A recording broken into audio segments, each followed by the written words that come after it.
রাসূলুল্লাহ জিকাইলাও আমার সাহাবী তুমি সাফর বিশর মন্ত্র কইতা কি ইকলাই? তাই জবাব দেন ইয়া রাসূলুল্লাহ ইয়া হাবিবাল্লাহ আপনার জবান মুবারক থেকে শুনছি সূরাতুল ফাতিহা সূরাতুশ শিফা এমন এক সূরা দুনিয়ার সব বেমারের ঔষধ সেই হিসাবে আমি সাফর বিশর লাগি সূরা ফাতিহা পড়িয়া ফু দিলাইছি বিষ নামে গেছে। তো এই ফাতিহা কিতা এখন আছে নিনা বদলি গেছে আমরার বিষ নামে নিনা আরো বাড়ে খেনে বলে আমরা ঈমান এবং তাকওয়া হারিয়ে গেছে। আমরা এগুলার মূল্য বুঝি না, এগুলার মর্ম বুঝি না।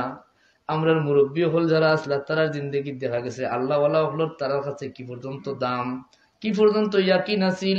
আফতে বিপদে বালা মুসিবতে বিমারে আজারে আগে দায়িত্ব কোনো আল্লাহ ওয়ালার দ্বারে ঠিক না বেঠিক এরার পরামর্শ ক্রমে পরে অন্য বায় দায়িত্ব। এখন যত সময় পকেটও টেকা আছে, যত সময় সাধ্য আছে, ডাক্তারের পর ডাক্তার বদলাইতে আসেন, যে সময় একদম দেয়ালো ফিট লাগি গেছে ও সময় কইন আসেন নিবা দুনিয়াত কোন জন ঠিক না ঠিক। এটা মাঝে মাঝে আমরা পাই। আমার ও বাইরে একদিন পাইছিলাম উপসর ও এক বিষয়ে বাদে কইলাম। তো এটা অসংখ্য মানুষের এই অবস্থা খেনে বলে আমরা ইয়াকিন আমরা ঈমান দুর্বল হয়ে গেছে। আমরা আল্লাহ শ্রেষ্ঠ নিয়ামত দিয়েছেন আল্লাহর কোরআন, যার এর চেয়ে বড় কোনো নিয়ামত হইতে পারে আল্লাহর হাবিবর পরে। আর এই নিয়ামত পাইছি রাসূলুল্লাহ উসিলা সুবহানাল্লাহ হইতো না। এখানেও কিন্তু কিছু মানুষ আমরা দুঃখা দিলেই তো চায় আপনারে বুঝাইব হইব আল্লাহর কোরআন বড় নিরা নবী বড় নাউজুবিল্লাহ হইতো না। কেনে কয় এটা হইল মানুষরে বেড়া লাগাইবার ধান্দা, কথা বুঝেন না। এগুলা বিভিন্ন ধরনের কথাবার্তা মানুষের ইমান নষ্ট করার লাগে যত দিন যার খালি ফিতনাস বাহির হইতে আছে, ফিতনা জাহির হইতে আছে। আর আমরাও বিভুর, কারণ আমরার কি সুযোগ পাওয়ার মূল কারণ হইল আমরা আল্লাহর দিনটাকে দূরে। আগর মানুষের মৌলিক যে জ্ঞান আছিল এই ওয়াজ মাহফিল গুলা এখন সেই রুহানিয়তটা আড়াই লাইছে। এখন খরচ করার মতো সামর্থ্য আছে, লক্ষাধিক টাকা খরচ করেন ছোট মোটো মাহফিল হইলেও, কিন্তু আজকে তা কি 20-25-30 বছর আগের ইতিহাস যখন মুরব্বী হলরে মাতাইন তখন ইলা পিন্ডাল বান্দার সামর্থ্য মানুষের আসিল না, ইলা সাউন্ড সিস্টেম আনার সামর্থ্য আসিল না। কিন্তু আল্লাহওয়ালা মানুষ যখন দিন মাহফিল লাগি গিয়া উপস্থিত হয়ে গেছেন, মানুষ দিলে জানে আগের দিন থেকে প্রস্তুতি নিতে যে অমুক দিন আমরা ওয়াজ, সারা এলাকার মানুষ ঘরে বাড়িয়ে তোলা হইতা। এদিন আর অন্য কোনো ব্যস্ততা নাই, এদিন ওয়াজের সূচনা থেকে শেষ পর্যন্ত বইয়া কিছু খুরাক নেওয়ার চেষ্টা করতা। কারণ এই মাহফিল গুলার তো মূল লক্ষ্য আছে লোকটা যে আল্লাহর দিন শিক্ষা করা ফরজে আইন। এখন যে মানুষটার নসিব নাই কিংবা তার কর্মর ফল বুঝছে না গুরুত্ব, বারবার বাবার চেষ্টা করছেন মাদ্রাসাত পড়াইবার লাগি, মক্তব্য দিয়া কোরআন শিক্ষা করাইবার লাগি, আল্লাহর দিনের মৌলিক জ্ঞান গুলা অর্জন করার লাগি, কিন্তু এই বেটা এমন একটা প্রতিজ্ঞা করছে, কারণ তার যে আদু মুবিনে বেড়া লাগাই রাখি দিছে, কইছে বাবা তুমি খাটিয়ে টুকরা টুকরা করিলা তবু আমি মাদ্রাসায় যেতাম না। ইলা আছে না নাই? বাড়িয়ে আমার ফিট ফাটাইলা আমার সমস্যা নাই, আমি একে খামো যাই মুখী মাদ্রাসায় যেতাম না। ইলা খোরা দুই একজন ইগাউত মনে নাই। কোন বাবা চেষ্টা করেন না তার বাচ্চারে শিক্ষিত করার লাগি, দিনই শিক্ষা দেওয়ার লাগি, কিন্তু মানুষটা তো হইছে না। এখন বুঝ হইছে, বয়স হইছে, এখন তাইনও আরো বেশি পাগল তান বাচ্চারে পড়াইবার লাগি। কিন্তু তানোর যে হাল হইছে আল্লাহর দিন সম্পর্কে কোনো জ্ঞান নাই, ইমান খারেক হয়, ইসলাম খারেক হয়, ইহসান খারেক হয়, হালাল কিতা হারাম কিতা জায়েজ কিতা নাজায়েজ কিতা, আকিদা খারেক হয়, কোন আকিদা পোষণ করলে ইমান ঠিক থাকবো, কোনটা ধারণ করলে ইমান নষ্ট হয়ে দিব। নবীর ব্যাপারে আমরা কিতা আকিদা থাকা জরুর, সাহাবায়ে কেরামের ব্যাপারে কোন আকিদা থাকা জরুর, এগুলা ফরজে আইন না নিজা না। এগুলা যদি আপনি না জানেন, আপনার আকিদা যদি নষ্ট হয়ে যায় আপনার ইমান থাকবো না, আড়াই দিব। আর ইমান যদি আড়াই যায় তাইলে আপনার জিন্দগির সব বরবাদ হয়ে গেল না নি। এখন এই বিষয়গুলা এরা বাস্তব কিলা সেই মুহাক্কিক উলামায়ে কেরাম আল্লাহর ওলি যারা, তারা সেই মানুষগুলার প্রতি দরদ রাখিয়া এলাকায় এলাকায় এত কষ্ট করিয়া সফর করছেন যে এরারে অন্তত বছরও একদিনও যদি লইয়া হয় 1 ঘন্টা পাওয়া যায় আল্লাহর দিন সম্পর্কে 2-1টা কথা জরুরি। কারণ তলাবাল ইলমু ফারিদা, প্রত্যেক মানুষের উপরে ফরজে আইন হইল ইলমে দিন শিক্ষা করা। নামাজ, রোজা, হজ, যাকাত, ঈমান এগুলো সম্পর্কে, হালাল হারাম সম্পর্কে না জানলে তো একজন মানুষ হালাল হারাম ফরক করতে পারতো না, না জানলে মানতে পারতো না, না মানলে তো এই মানুষটা তার মূল হারাই লইব, ইমান হারাই লইব। দৌলতে ইমান লইয়া জমিন থেকে যাইতে পারতো না, আর যদি দৌলতে ইমান লইয়া জমিন থেকে না যাইতে পারে তাইলে তার দুনিয়া তাওয়াটা একদম বরবাদ হইল না। মাতুন না কেন? যার কারণে আল্লাহর ওলিগুলোর এই প্রচেষ্টা আছিল দিনী মাহফিল, যে এই মাহফিল থেকে মানুষের অন্তত জান্নাতের আশা, জাহান্নামের খৌফটা দিল লইয়া যাইব। ই মাহফিল বইলে মানুষের মন বারবার মৃত্যুর কথা স্মরণ করব। আল্লাহ নবীর হাদিস, তোমরা বেশি বেশি করে মৌতরে স্মরণ করো। কেনে বলে মৌতর স্মরণ হইল সিকালাতুল কুলুব, তোমরার অন্তর স্বচ্ছ করার লাগে একটা মহা ঔষধ হোক। সুবহানাল্লাহ। আমরা বর্তমানে মৌত স্মরণ আছি, অনেক মানুষে কয় না মনের দুঃখে কয়, যে সময় চরম বাড়াবাড়ি কোনো মানুষের দেখা যায় আমরা দেখি কয় যে এরা মরব করিয়া ইলা বিশ্বাস নাই, তারা মনে করে তারা দুনিয়াত তারাও আইসে আর যাইতো না। জালিমকলর জুলুম যখন চরম আকার ধারণ করে কয় না, কিন্তু কেউ রয়েছে নি আজ পর্যন্ত?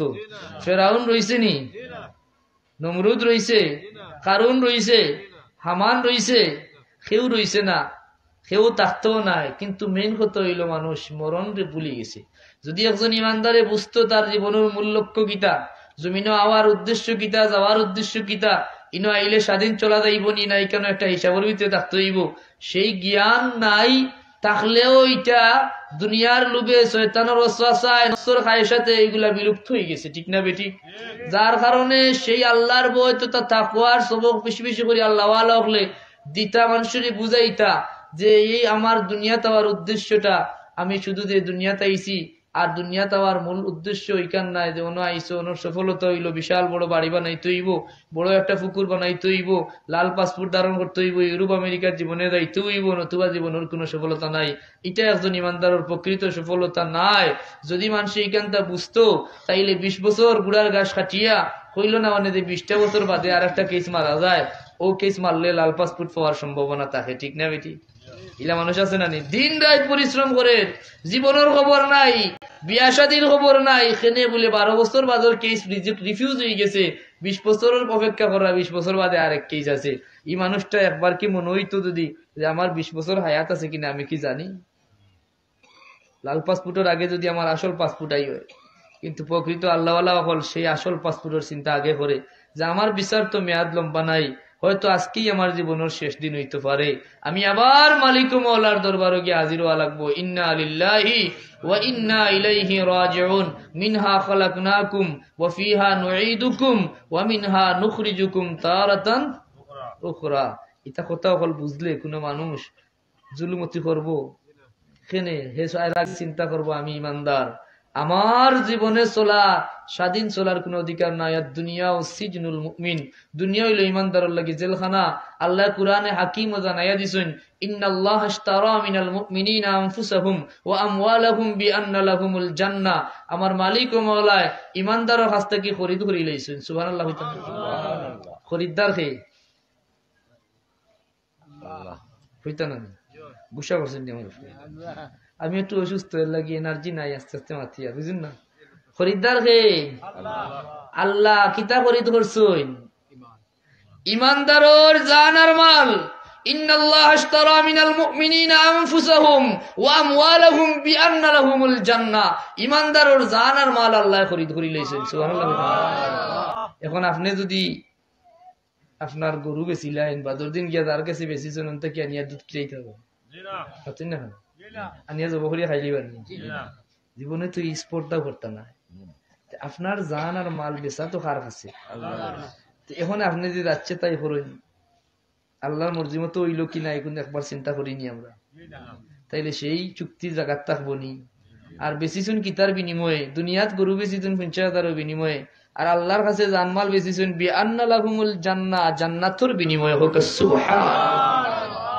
সেই চিন্তা যদি ইমানদারের থাকতো, আমি যদি একবার তা চিন্তা করি, আমার তো বাবা আমার দাদা তারাও তো এই জমিনে আসলা, আজকে আমি যে ঘরে বসবাস করি এই ঘরে একসময় আমার বাবার ঘর নামে পরিচিত আছে, এর আগে আমার দাদার বাড়ি নামে পরিচিত আছিল, এখন তো দাদার বাড়ি কেউ কয় না, দাদার চিন্তা করলে কেউ কয় না। কালকে আমিও তো এই বাড়ি ঘরের বাসিন্দা নাই, আমি 50-60 বছরের জিন্দেগি আইসি, আমি সামান্য সময় পরীক্ষা দেওয়ার লাগি 50-60 তো আমি বাড়াইয়া হইলাম, এখন ততটা লাগে না, মানুষ ঘর থেকে বাড়াইয়া যায়। গত পরশু দিন আমরা এই জামখান্দিত প্রোগ্রামও যাওয়ার পথে জলডু ফোনে একজন যুবক মারা গেছেন, আমরা গাড়ি মনে হয় 1 মিনিট পিছে রয়েছে, এর আগে ইউদ আছি টাকে মারিয়া গেছে।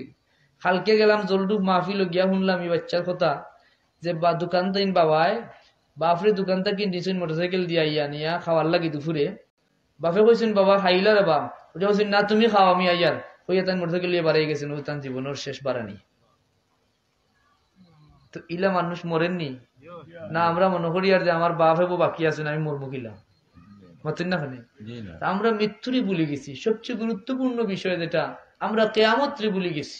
হাইল হাশরের ময়দানে দুজকিয়কদের সময় প্রশ্ন করা হইব মা সালাকাকুম ফি সাকার ক্বালু লাম নাকু মিনাল মুসাল্লিন, তোমরা রে কি দুজখ লইয়া আইলো বলে আমরা নামাজ পড়ছিলাম না। 1 নম্বর আনসার। আমরা কিতা পড়ছি না। 2 নম্বর